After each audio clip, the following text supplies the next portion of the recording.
According to the Hi, Esther. I'm so happy you're here. Okay, so here's the thing. I'm really finding this topic very exciting. I hope everybody else is. This whole concept on mental health and Judaism is really incredible. Okay, so first and foremost, I think we have to understand that when it comes to taking care of your mental health, it's the same as taking care of your spiritual health and your physical health and your emotional health. Like, in other words, Hashem has a very holistic approach to us. Right? And we need to address all of these parts of us. And the more that we have an awareness and the more that we speak openly about these topics, the better it will be for the overall Jewish people. All right. So I think once upon a time, like, people could understand people's physical health. Like, you're not afraid to talk about your physical health. But when it comes to mental health, people feel a lot more, what's the word? What do you think the word is? Embarrassing, right? Yeah, shame. Like, it's really kind of sad because it's really a sad state of affairs. And so I was listening to to Dr. Norman Blumenthal, who is a famous therapist who works across the board of the Jewish people. Like, if there's ever a real trauma or something that happens around the world, they usually fly him in to deal with these people. And he said the story, I found it very moving. So he said that there was a person whose child committed suicide, like an adult child. And he said to Dr. Blumenthal, like, I just wish that it would have been a physical illness, because had it been a physical illness, I could have shared it with other people. And I wouldn't have been embarrassed that he had such a terrible depression that, he almost could have and did kill himself, unfortunately. You know what I mean? So, like, I was too embarrassed. And he said, because I was too embarrassed, I didn't reach out. And I don't know if I, in the end, really did the right treatment for him. And then number two, he said something that was so profound. He said, like, no one davened for him. And I don't think we ever think about that. Like, really, that's why if you take a look in the Shmona Esrei, you really are davening for people's mental health. It says refuas haguf, the refuah of the body, the refuas hanefesh, which is like the spirit, right? Which we're dealing here with mental health. And really, it was an interesting idea. Like, they're saying they want to try to get to a point where people can do a misha berachs for someone. Like, my wife is suffering from depression. Let's daven for her. This one has OCD. Let's daven for them. Like, there's something to be said to this. Do you know what I'm saying? And there's also something to be said to this, like, we want to try to develop a skill set, an overall skill set for our lives, like of eating right, exercising right, taking the shower when you need to take it, and then building resilience, right? Being able to face challenges and adversity and uncertainty. And you want to build that skill set before you need it. Does that make sense? Yes, because trying to build something in the moment, like, one thing that's really good that Hashem gave us is this opportunity to do tshuva, like to return, right? You make a mistake, you can return. You never exercise, Hashem will tell you still better to start now than never, right? And the same with mental health, like, take care of yourself mentally, give yourself the space and the time, and we'll go into the understandings, you know what I mean? So, but the sooner, the better. Okay, so there was a young couple. They were expecting their first baby, and they came to Rav Volby, and they said, we really want to make him a mensch. We want to make sure he has good midos, or she has good midos. We really want to raise our child wisely. So when do we start with our chinuch? When do we start with our education? And he said, you know what? I think you're like 24 years too late. Meaning to the parents, like, you got to start with you being the best you, then you will be the best influence for your children. So I think that there's a lot to be said here, a lot for us to understand. So even if you don't feel like, every one of us is going to suffer from some kind of, what's the word? Mental reality. Okay. So I'm going to use that word, emotional reality. So anxiety is considered an emotion. That's interesting that anxiety is considered an emotion.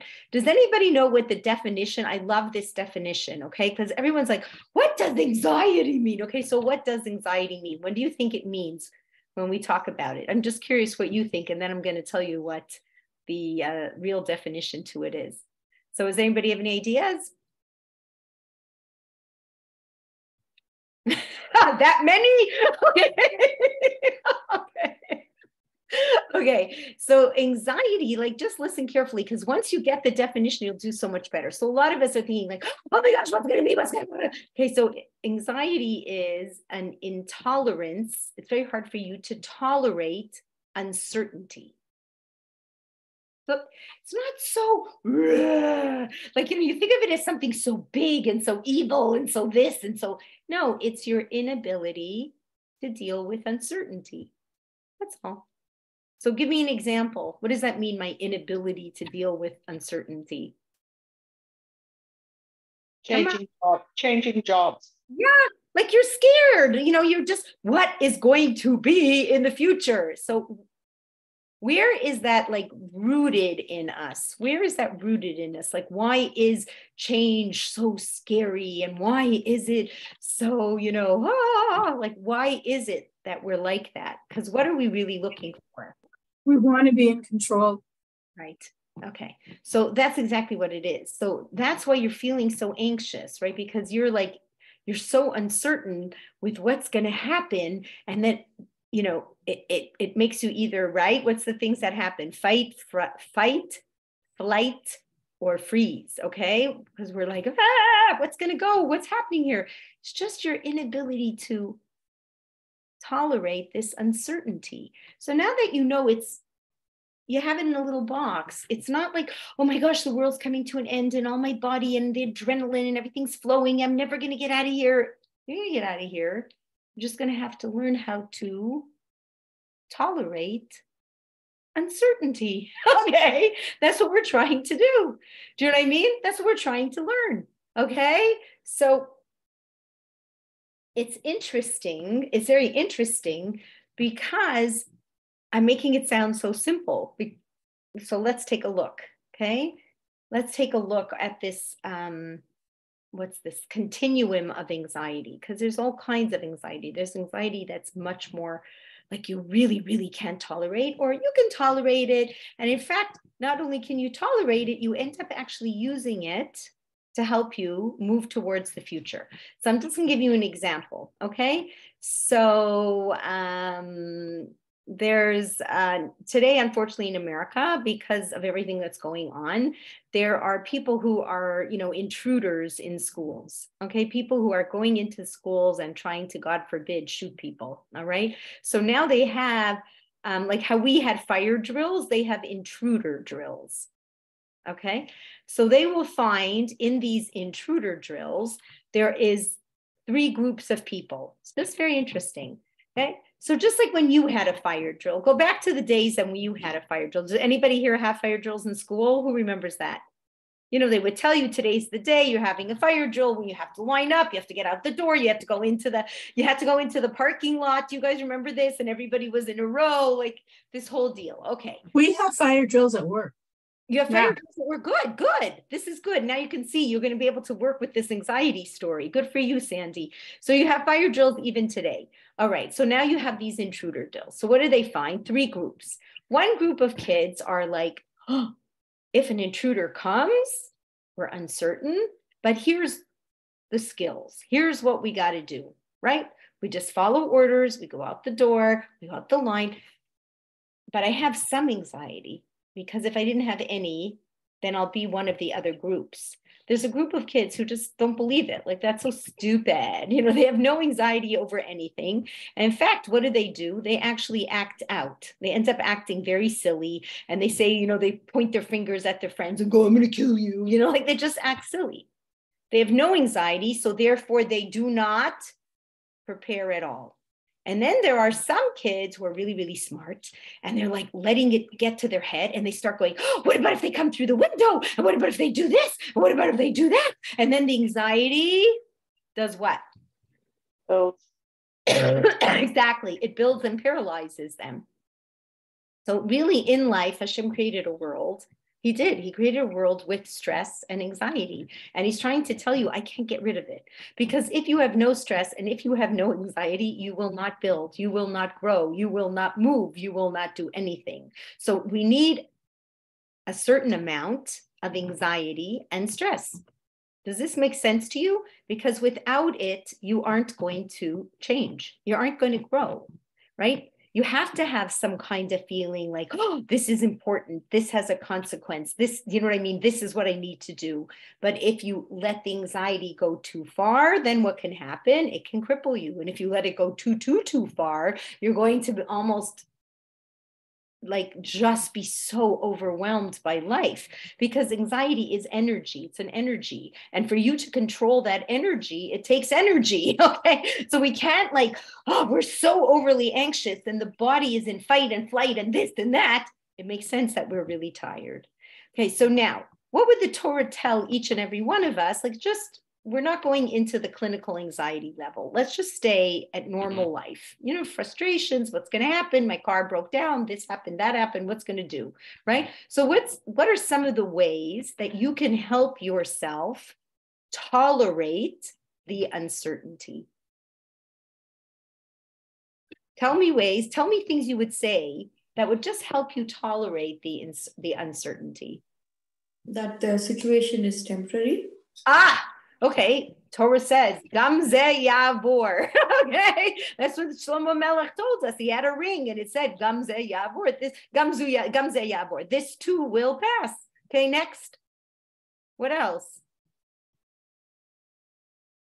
Okay, you're in this. Yeah. God is doing it for a reason. Yes, God is doing for a reason. Like, you know what I mean? I told that story today. I told it on Shabbos. I told this story on Shabbos about Rabbi Efim Goldberg, and he was trying to teach everyone you should judge people favorably, right? You should judge people favorably. He was at a wedding and he didn't realize he had a place card in his pocket. And then he took another place card at that wedding. And when he went to sit down, he pulled out the wrong place card. And he ended up sitting at this crazy table and he didn't understand why. And then later he realized it was because he had this old place card and he had made that mistake. I told that story 2 times, I think, twice. I had someone say at the end of that whole story, but it was all for the good. Hashem must have put him on that table for a reason. Like, it was so cute. Like, the punchline is judge people favorably. And I kept getting, guess what? There's no problem. So that's a good, healthy sign of Emunah. You know what I mean? To be able to deal with that kind of uncertainty. Okay, so like, now I want to tell you that sometimes it's much harder. If a person really suffered, right, from post-traumatic stress, right, or people can have like real forms of anxiety. Some people are fine one-on-one. You put them in a room with one person, they're good, they're having a great time, they really can share. Then you put them in a room with lots of people, and what happens? Anybody know? Can't deal with it. Yeah, why? Because they have social anxiety and it's real. Do you know what I mean? I know people who have medical anxiety, real medical anxiety. What's real medical anxiety? Does anybody know? They'll get stomach aches. They'll get sick. Their body will fall apart. Or okay, so that's the way the anxiety manifests in their body, but they're the type who have to wear 25 masks. You know what I mean? Like, oh my gosh, I'm going to get sick. Like, you know, like real medical anxiety, hard for them to take pills. Okay, so it's interesting. Like, we can't always just say, you know, okay, Torah's going to help you. You're going to be able to take care of this. Sometimes you're going to need what? More intervention. So I just want to tell you, because I think this is very, very important for us to know, that the Torah and great rabbis suffered, there are people who suffered from anxiety. And it's important for us to know it. Okay, like I always tell you, like, that's the greatest beauty of the Torah, is the Torah does not hide and make everybody look like these righteous angels that never do anything wrong or never suffer or never have any issues, right? The Torah is a very honest evaluation of man and is trying to show you all the different ways that you need, right, to be able to cope in life. And the way you're going to learn it is from these great people of the past, all right? I just want to tell you. So the Rambam talks about depression. All right. The Rambam talks about depression. And he says, like, it's a very dark time. It's very hard. You're very listless. You don't want to do anything. And then he writes, and you know how I know? He suffered from depression. So he had a brother who he really, really, really loved. The brother was his greatest supporter. He supported him financially and emotionally and mentally, and he was there for him all the time. He went on a trip, right? In those days, it was very dangerous when you have to travel no matter what, right? And he drowned at sea. And it took the Rambam a year to get out of his depression. Now, I know, and you know, the Rambam wrote the 13 principles of faith. Okay. We're not talking about somebody who didn't have Emunah. All right. We're talking about somebody who had Emunah. But yet, the shock of it, the this of it, right? It did a number. It did a number. And he had to work very hard to get out of that depression using this idea of, you know what, I'm going to learn to tolerate uncertainty. But he had to face it with reality. Do you know what I'm saying? So it's just very interesting for us to say, like, I wanted to show you, like, this is a trip for all of us, right? And what you want to do is develop the skill set for all situations. We're not asking, God forbid, to be put into tests. We're not. But even for bigger levels of, of challenge, little levels of challenge, this level of challenge, we need a very important word, resilience. We need muscle memory. We need to know how to cope. And why is it so important for us to know how to cope? Because if we can't cope, don't expect the next generation to cope. Okay? If you're looking around and saying, well, how am I going to teach my children to be resilient? The first thing is to role model resilience. If you start going, what's gonna be? You can just imagine how that's going to affect and ripple through family. Because I will tell you something that's very interesting about anxiety. It was created, Hashem created it for it to be contagious. Isn't that interesting? Why? Once upon a time, to save our lives was to save us. And it is important. It was to save us. So let's say, there was a guard guarding the city, or guarding the Jewish ghetto, right? And then he sees an enemy approaching. You need anxiety, okay? He needs to go to either fight, flight, or freeze. I gotta do something right now, right? So then he would sound an alarm. And then that anxiety would become contagious. Do you see what I'm saying? So today, when people are not being resilient, right? Like, because today we're saying that anxiety is just like moving up and up and up and up. And we said 1 out of every 3 have anxiety, and 2 who don't have it really are in denial, right? So it's really going up, right? So if it's really going up and it could be contagious, all the more so, what do we have to do?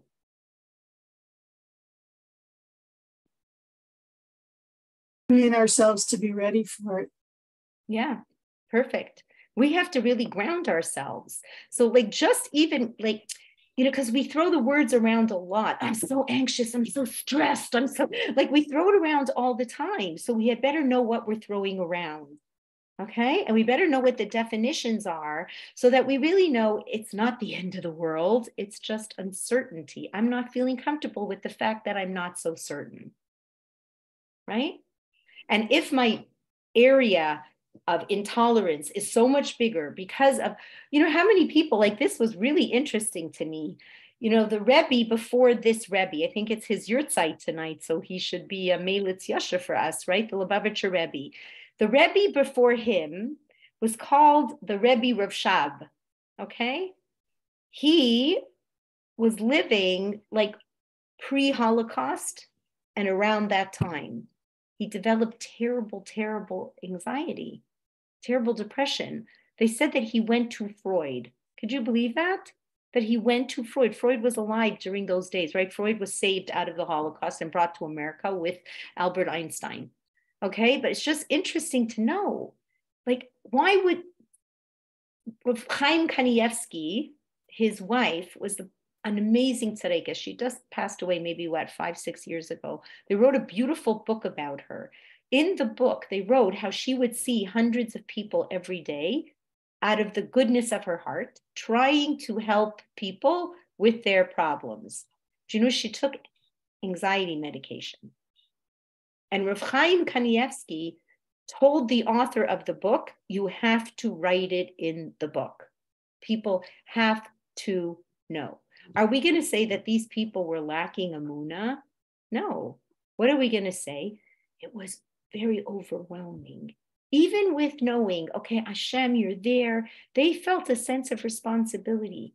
So even if they were believing like, oh, Hashem, you're going to save them, you're going to save them, in their heart it was, but now that you've told me, I want to be part of that, part of that problem solving, and I'm uncertain on how to do it. What did we say about anxiety? If you're carrying it and carrying it and carrying it, what happens? Your body gets tired and tired and tired. So one thing we do have to know when it comes to anxiety, we aren't these great people. These great people are beyond. They're carrying the Jewish people. But for each and every one of us, sometimes what are you going to have to do if there's just like too much coming at you? What are you going to have to do sometimes? Take back. Yes, good girl, Esther. You're going to have to put some boundaries up. Okay, so sometimes like managing is going on vacation and feeling very good about it. Not being guilty. Go to Israel for 5 weeks. It's good. That's good. Don't have to feel like, oh my gosh. No, there's no, oh my gosh. Go give yourself chance to rejuvenate. If that means I need to go get a book and sit down and read for a little bit, or do this or do that, or they're all beautiful things. Somebody came to me, I was almost going to cry. Like they said, they took this book out. They love some kind of a certain kind of, mystery. Okay. They like certain mysteries. So they told me they took this mystery book out and they were sitting down and they were reading it. And then like the family came in and then it just started feeling guilty and how terrible. Why are they sitting when everybody's, and I said, whoa. That's beautiful that you were sitting and you were reading. Do you know that you were doing a huge mitzvah? You were doing a huge mitzvah. You're taking care of yourself. It's no less of a mitzvah than anything else. You don't have to feel guilty. You don't have to feel this. You don't have to feel that. You are worthy for this incredible mitzvah, right? Hashem says, you're incredible. There's only one of you. I love you. I need you. The world's not the same without you. And you need to take that deep breath, okay? So we do have to appreciate all these different realities, okay? So it's good for us to know, right? Sometimes, chas v'shalom, God forbid, we're in an acute position of anxiety that we're not able to function, that the uncertainty of the unknown is so overwhelming. You're feeling so, oh my gosh, then you might need some more support. Right? And that's all okay. It's all in the Torah's understanding. So it's not that the Torah is telling you, you lack Amunah, you're terrible. No, the Torah is telling you Amunah is amazing, but if you have post-traumatic stress, you may need a little different guidance. You may need some therapy, you may need some medication, and Mitzvah Hashem, maybe we'll get you there back to where you were before. But you really had certain things happen that we cannot deny and we cannot wish away. But we do invite the concept of anxiety, right? Within a realm of functionality, we appreciate it. We should embrace it. That's great. You're right. I am feeling a little, I'm feeling a little uncertain about the future. Everyone today is feeling uncertain about the future. And it was very interesting. I was listening to this. This blew my mind. In the pandemic, right? Could you imagine? Talk about the word uncertainty. Who felt uncertain in the pandemic? Woohoo! It was on steroids, uncertainty.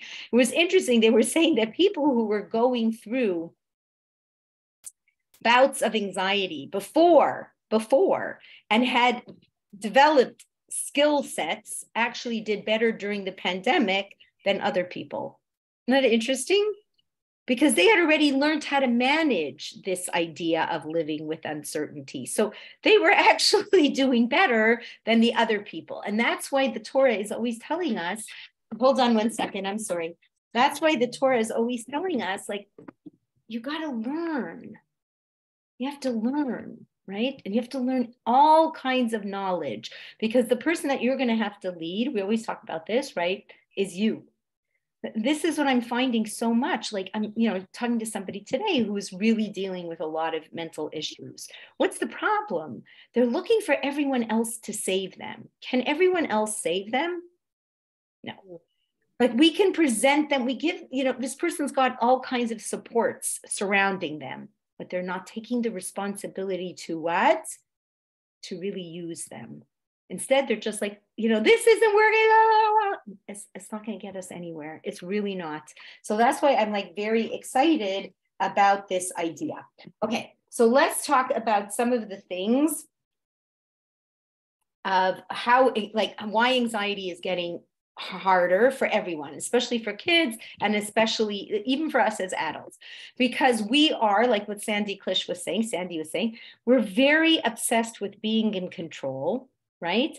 And technology has allowed us to be in control in ways that we never were before, right?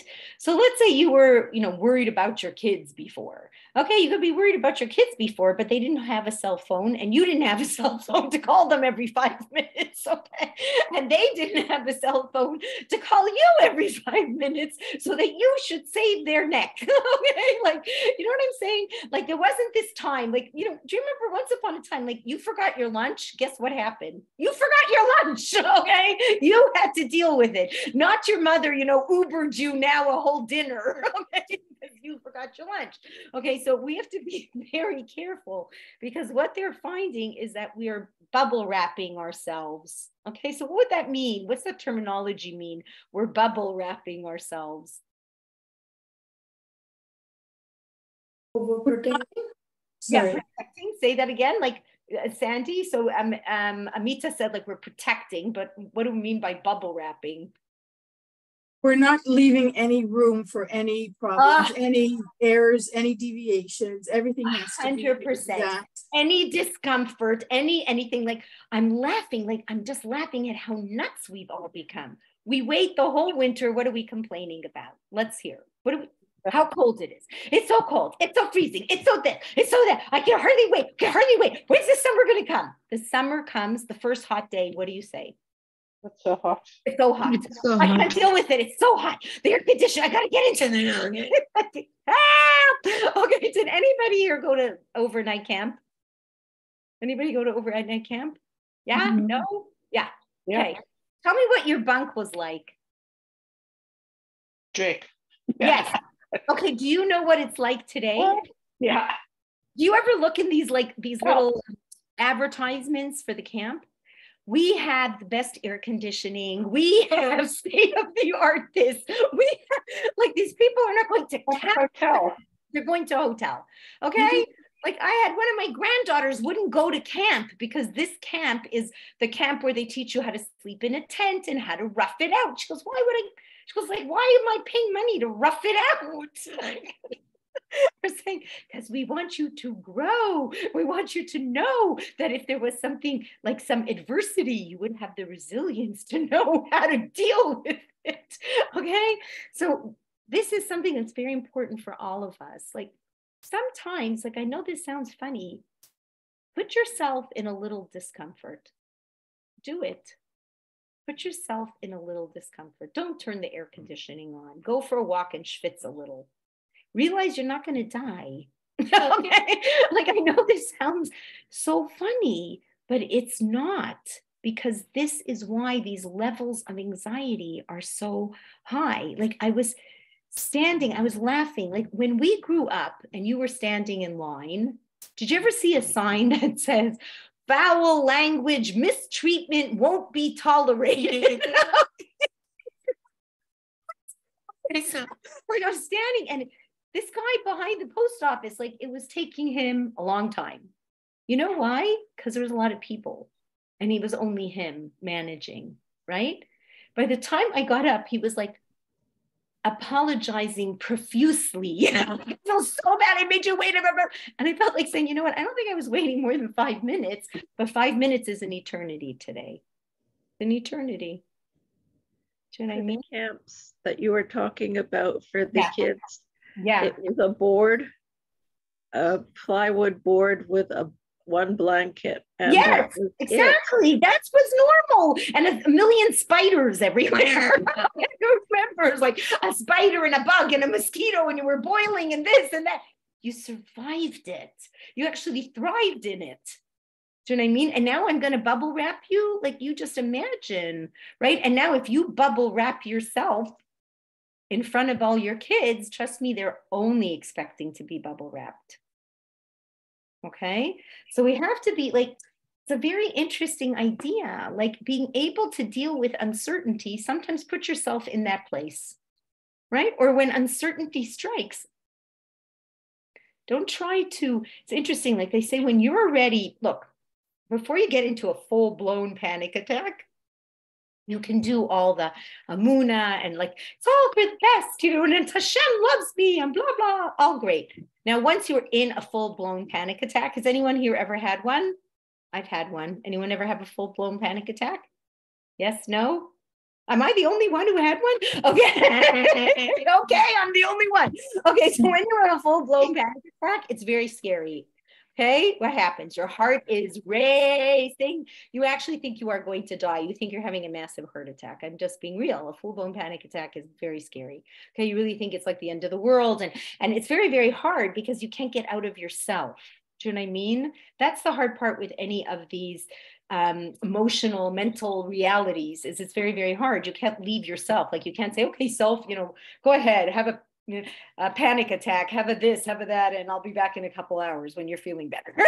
You're stuck inside of yourself. So it's just very interesting. They were saying that when you really feel very overwhelmed by it, you know what you have to do? Not fight it. Isn't that interesting? Because the more you're trying to fight it, the more adrenaline you're flooding. He's actually said, which I found that very fascinating, is just to live with the word acceptance. I was told you have to be calm. Yeah, well, how do you become calm? It's not so easy. Not easy. So this is what it is. I'm telling you the word. It's acceptance. That's a huge word. Now, does the Torah talk about that word, acceptance? Oh, yeah. What do we do every day when you say Shema?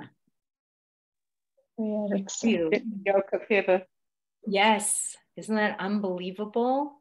So you're always accepting. Rav Soloveitchik said, fear isn't fun, but if there was one fear that we had, it would solve all the other fears.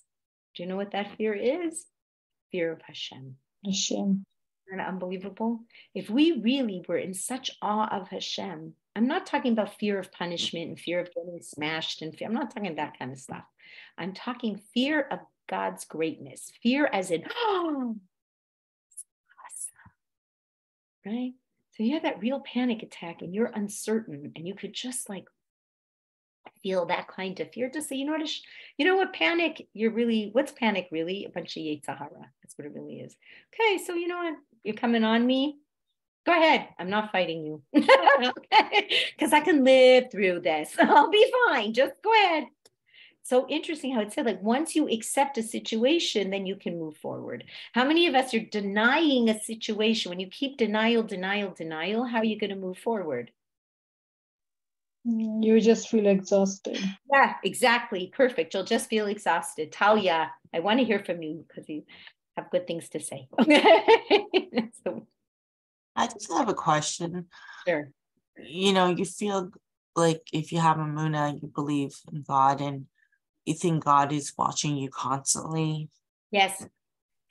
But what if, like, you don't have any private moments? You know?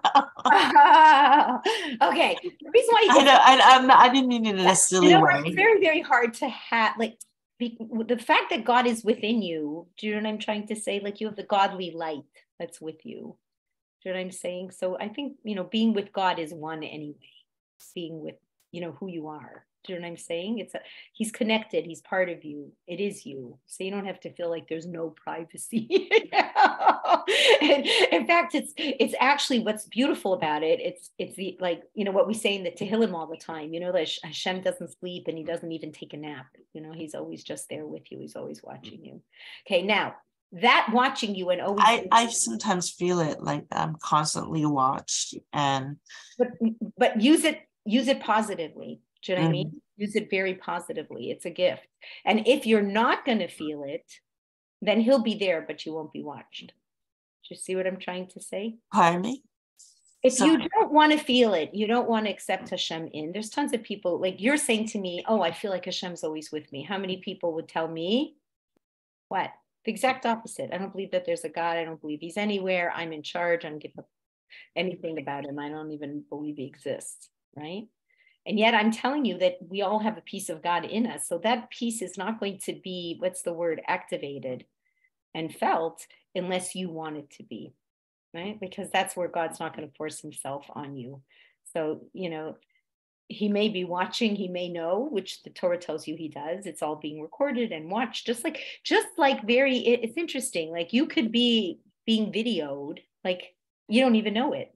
Somebody posts something on Facebook and guess what? You're in the picture. You had no idea. They took a picture of, their family on the beach. You happened to walk behind the picture. Do you know what I mean? You had absolutely no idea.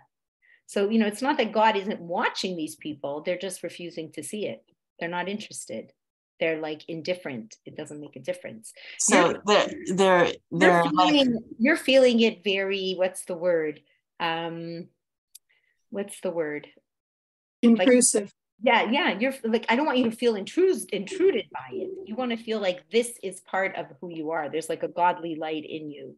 Do you know what I mean? And to look at it from very loving eyes. It's not that God's looking at you to go, nah, nah, nah, nah, nah, I'm gonna get you. It's not what he's looking for. Okay. He's just looking for a relationship, and he's looking for you to be a work in progress.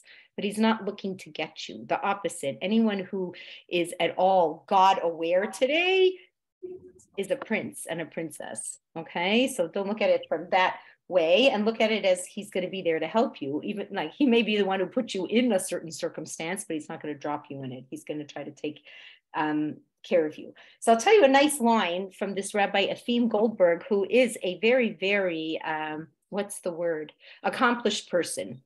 So he says a beautiful story that when he was younger, he was dating.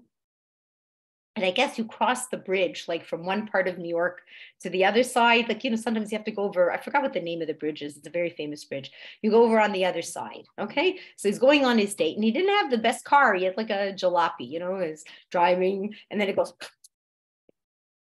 okay, and that's the end of the car. So he's like, what am I gonna do? So he goes to the nearest phone booth in those days. Okay, he calls his dad, and he said, Dad, I'm on this date, and it was like his 4th or 5th date with this girl, and I really want to go and get her. Like, oh my gosh, please, you gotta come. You have to rescue me. And the dad said, you know what, Efim? If you're old enough to get married, then you're old enough to solve this problem. I'm not coming. Bye. He said he was so mad. He figured it out. He did a great job. He got to the date. He spoke to the girl. Everything worked out. But he said the first moment when his father did that to him, it was ready to kill him. He was so angry. And then he said from then on, he used it in his life all the time. If you're ready to be this, you got this. And he said it made him, like, it just was what propelled him. So this is the thing, just enough stress. His father was telling him, look, let's get real. You want to get married, want to talk about anxiety? I want to talk about things not always going the way you want it. So let me see you handle it now. Because if you can be resilient and handle the curveball that comes your way, then going forward, you'll be able to be resilient and handle the curveball that's going your way. And if you're going to be worried, like the uncertainty, like what's going to happen? I'm not comfortable. I'm uncertain. She's going to scream. She's going to be mad. I'm not going to get there. Blah, blah, blah, blah. I'm going to show you that it's going to be okay. Right? So I really think that it was such a good thing. Like, I think we can sometimes like say it to ourselves, if we're ready to be on this planet, then we're ready to solve this problem. right? Hashem gave us the problem. It's a challenge that we can do. We can do it. And Hashem has helped us in the past. Like these are all the things, like if you're trying to build up this resilience, you got to really, like, it's interesting. Even these great therapists, these religious people who are great therapists, they're Harvard graduates, all right? They're researchers, they're doctors, they're this, they're that. You know what he said? He said, I recommend you read the Ramchal's Chovos Shar HaBitachon. He said, that's 800 years old, but it's the greatest medicine that's out there today. All right. Something we have to appreciate. And it was very interesting. Like, I found this very fascinating. They were asking a lot of the therapists, do you think that being religious gives you more anxiety or less? Think about it. Like, it's a very, very, very appropriate question, right? Because you have every Friday a deadline. Okay? Like every Friday we have this, like, I got to cook for Shabbos and I got to do this, and Pesach I got to clean, and Sukkot I got to build a sukkah. And like think about it. We have a lot of challenge. You've got a lot of things you have to accomplish in a day, right? You do. That could be anxiety provoking. It could cause, like, OCD is a branch of anxiety, you know, having to have everything very perfect and getting it right and this and that. So the question was, I think were really good questions. Do you feel that being religious is going to give you more anxiety? If you take the regular population, a secular population versus the, you know, Jewish religious population, who do you think has more anxiety? Religious. Try again. Secular? Yeah. Yeah. Yes. So although, yeah, is that something, Leora? So although you would think we have so many more things to have to accomplish, right? So you would have the possibility of so much more anxiety. In the end, they have more anxiety. So for two reasons. One, that anxiety that we have to propel us and motivate us to get ready for Shabbos is a healthy anxiety, right? Because there is a deadline. What I do matters. That is important. And therefore, when I meet the deadline, even if it's only 3 minutes before Shabbos that I light my candles, how do I feel in the end? Good. You accomplished something. Yes, yes. Purposeful, accomplished, I created, I did, I met the challenge, right? So What about something like shidduchim? Okay, I love this girl. Okay, okay. I mean, that's so anxiety provoking. It's extremely anxiety provoking. Again, why? Because what is it? It's very hard to tolerate the uncertain. How many people, when you talk to them about shidduchim, honestly, really honestly will say this: if I'm going to get married by the time I'm 30, I'm cool. Just let me know that by 30, I'm going to be married. It's not so much that I got to be married today. It's just, I've got to know somewhere down the line, this is going to happen. True or false? True. Okay. Mm-hmm. True. Like, and in fact, they're even happy about it. They're like, okay, good. Now I can get my career, get myself, you know, and then I'll be ready. Then you'll give me the guy and it'll all be great. You know what I'm saying? They get the timeline. Right. So what's going to happen here? What's going to happen? You're going to have to what? You're right. It's uncomfortable. Hashem is giving you a test that's uncomfortable. Let me explain something to you, which I think I spoke about it on Shabbos. Did I speak about it on Shabbos? This is incredible. Okay, this is really incredible that they've actually done. It was done by a 29-year-old girl. She did the statistics on this shidduch crisis, and she said there really isn't one. That 92% of Jewish people are married by the time they are 30. And by the time they're 40, it's 97%. So really, people do get married. What the crisis is how do we manage the anxiety, right? Until we get there. So that's where here, I'm going to be real with you though. I feel like this anxiety goes to you no matter who you are. You're going to be uncertain about the unknown. You get married and you don't get pregnant right away. Then what happens? So much pressure. Yeah. Same deal. Don't just think it's in shidduchim. You get married, you can't get a house, right? You're on your 5th kid. No house. How many people we know get married, can't find a job, can't really stay at a steady job?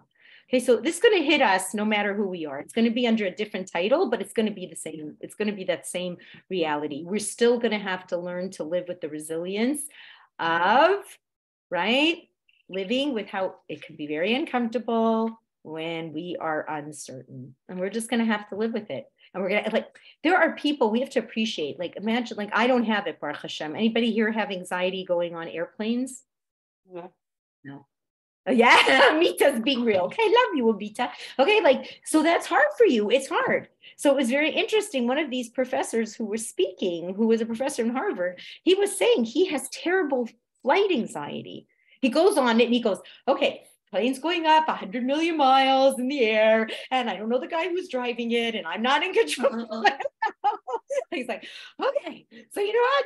I'm going to accept this anxiety, and that's it. I let go and I let God, because the truth is, I am not in control. Right? I could look at statistics. They could make you feel better. Like statistics could make you feel, well, statistically, most people make it, statistically this, statistically that, right? But then you can have that one person who has to go, oh yeah, but there's this 1%. You know? It's actually safer than cars. That's what I'm saying. You see how, like, so no matter what, like, in other words, Hashem is saying, no matter what, there's these positions that are going to be uncertain and uncomfortable. The question is for you to be able to look at it. And it's not easy. And we're not minimizing any test, but there are many of them. And now comes Hashem telling you, yeah, you're right. This uncomfortable feeling, this anxiety, it can propel you to something greater. So while you're waiting, get your degree. While you're waiting, you know what I mean? Work on yourself. While you're waiting, you know what I'm saying? Do you see what's going on here? You can use it, because once you're starting to feel uncomfortable, now you need to do something about it, right? So it makes a lot of sense. I was posed a question. Yes. Which I'm not sure fits exactly into this section, but it is something that's been disturbing me. Okay. Is that how can a religious person not find the heart, I don't know what the word is, to help those that need the help? Okay, that's a different story. That's a different story. So you're right. It's not what we're talking about, something on the other way. We're talking about sort of self-help. We're not looking at other people helping, but 100%. That's why we're having this conversation. So Gina, it does in some ways come in, because that's the purpose of this conversation. The purpose of this conversation is not only for you to recognize, you know, this anxiety in yourself and trying to, trying to help yourself, but it's also to recognize that other people out there are suffering from these things, and now for you to open your heart to them. And that was also one of the criteria when we said who suffers from more anxiety, secular or the religious person. One of the criteria of why the religious people suffer less is because they have community. Okay, so the Torah is very community-based.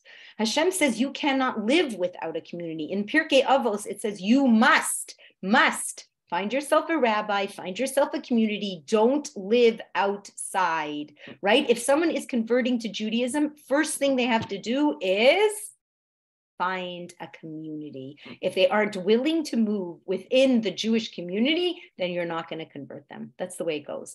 So yes, in some ways, what Gina is saying is true.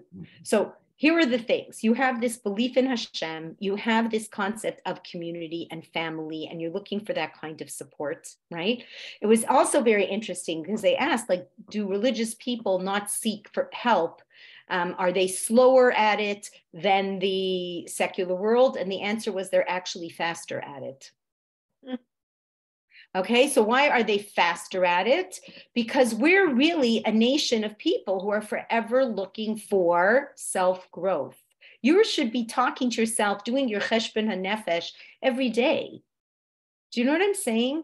That's where, here's what I'm trying to say about the mental and emotional and this and that kinds of health, because God is asking you every day, like, take a look at yourself, look at your, you know, what you're accomplishing, what you're doing. How did you speak today? How did you feel today? How did you this today? That you're hyper in some ways, in a good way. Like self-awareness and growth is our major purpose of being on this planet. So God's not saying, you know, look at how much money you made today. Look how many times you did your eyebrows. Look how many times you were able to change your outfit. Okay, like God's not saying that. He's saying, look at yourself. and see, did you hurt anyone's feelings? Were you kind to the next person? Were you able to, feel calm? Did you feel like I'm watching you and loving you? I mean, you feel like I'm in your, do you see what I'm saying? So that's another reality as to why we would be doing better. So I think it's just a very important thing for us to say. Okay, so here is the thing. When it comes to anxiety and this, like, I'm not tolerating the uncertainty, you start having conversations in your head. Do you know that you have like millions of words a day that you're talking to yourself? Okay, millions. And they affect your what? Mental health. Your thoughts, Yeah. your actions. Your what, sorry? Your thoughts, your actions. Everything. Okay, your feelings. So this I found very, very interesting. So I want to talk to us about it because it's very good to know this terminology and it really helps you understanding self and people around you. So the language of the mind is thoughts. It's interesting. Now the language of the body is feelings. That's interesting. The body has where you have emotions. Remember we said emotion is energy in motion. Okay, there's a lot of energies in us. Okay, so energy in motion. So the body is feelings. Anxiety is a feeling, right? That combines, right? It's an emotion. It's an emotion that combines the mind's thoughts and the feelings that are produced in the body from those thoughts. Okay, so what would that tell you? What does that tell you when it comes to, like, this is why, like we always say, free will choice lies in the neshama. Do you know what I mean? Right? Because we have to, where's the place that we have to really try our best to harness? You want to harness up here. You really want to harness your thoughts. And you need to know sometimes even Hashem will send you thoughts. Don't just think it's always you. Sometimes God's putting crazy thoughts in your head because he wants you to make good free will choices. You know what I mean? He wants to activate you. He's challenging you. He's testing you. But you have to know very much that your thoughts are going to produce your feelings. Okay? So it's interesting. You really want to be very careful not to have your thoughts controlled by who?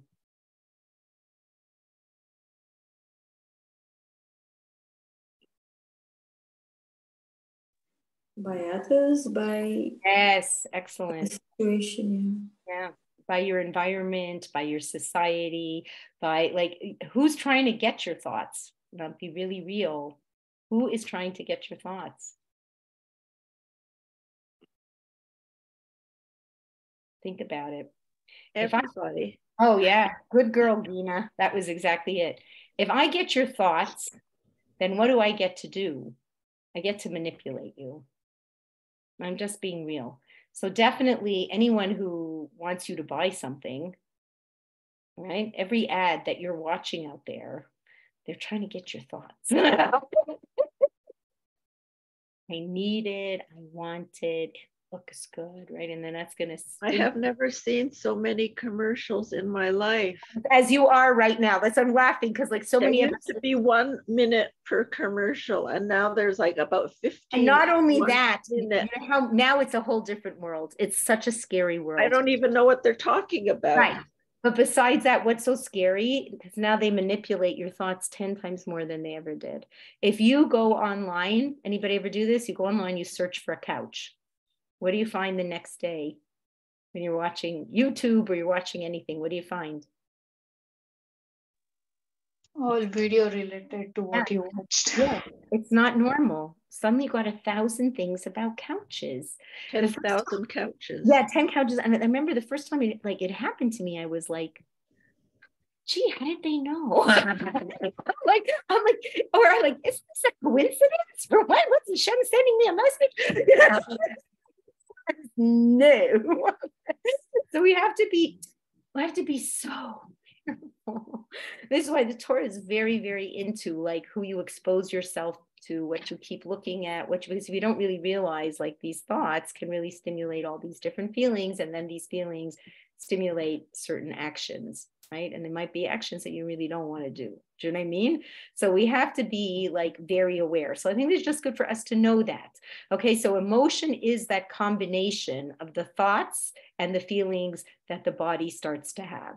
And now it's in motion. Okay, now it's moving around. And now we're going to have to use the soul. Okay, you're going to have to use the soul. You're going to have to use the Yetzer Tov. You're going to have to use the thoughts of the soul to try to, right, get you to be able to harness those emotions, because you want to have emotions. You want to do things with joy. You want to do things with passion. You want to do things that you like. So it's not that emotions are bad. They're the opposite. They're amazing, right? But we need to know which emotions and in what measurement to use them. Okay, so this is all part of this whole mental health reality. Okay, so I think I have a little bit more for next week on this, and I'm finding it very fascinating, and I feel like these are very good tips, like just this idea of even identifying that anxiety is just not being able to tolerate uncertainty, just to even know that that's the simple definition and stop trying to make it much bigger than it really is. Do you know what I mean? I just feel like I already was empowered, because now I've got clarity on it. Okay, and clarity on all the amazing things that the Torah has to offer. Okay, time for not Kriya Shema al Hamita, but time for the thank you prayer. Okay, so I am going to stop this. Hold on, where is stop? Okay.